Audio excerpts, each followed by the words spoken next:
Ces jeunes gens sont des volontaires du SMAD, un service civique de 2 ans. 3 mois de remise à niveau du comportement citoyen en uniforme, pas un luxe dans un pays où règne souvent une certaine torpeur. Ensuite, on abandonne le treillis. 9 mois d'apprentissage des techniques agricoles modernes, puis 1 an d'installation sur un terrain qui leur sera ensuite cédé par l'État. Ce programme novateur semble répondre aux besoins de Madagascar, qui peine à améliorer le rendement de son agriculture. Ces jeunes derrière moi viennent de toute la région.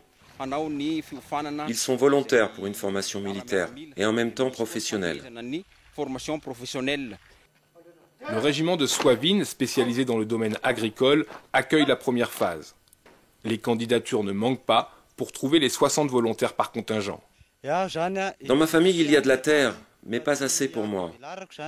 Une chance inestimable est offerte à ces jeunes, qui recevront 5 hectares de terrain chacun, mais aussi du matériel neuf et même un zébu. Étant donné la valeur symbolique de l'animal à Madagascar, c'est presque mieux qu'un tracteur en France.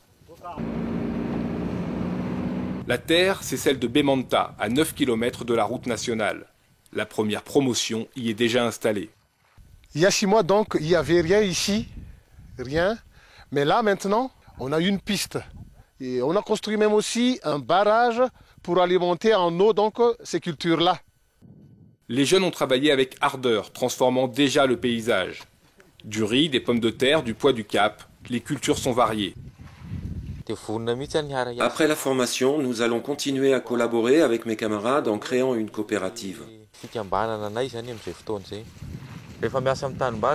On travaille mieux et plus vite en équipe.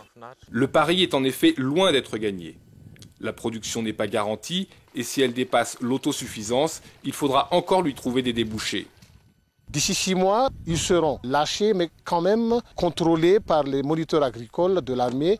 Ils vont valoriser ces terrains et après quelques années, quand ils seront vraiment indépendants, on leur cédera les terrains. Des images du Far West ou des kibboutz viennent à l'esprit. À terme, le projet prévoit d'installer un SMAD dans chaque région de Madagascar. La réussite de Bemanta est donc essentielle pour la continuation de l'initiative.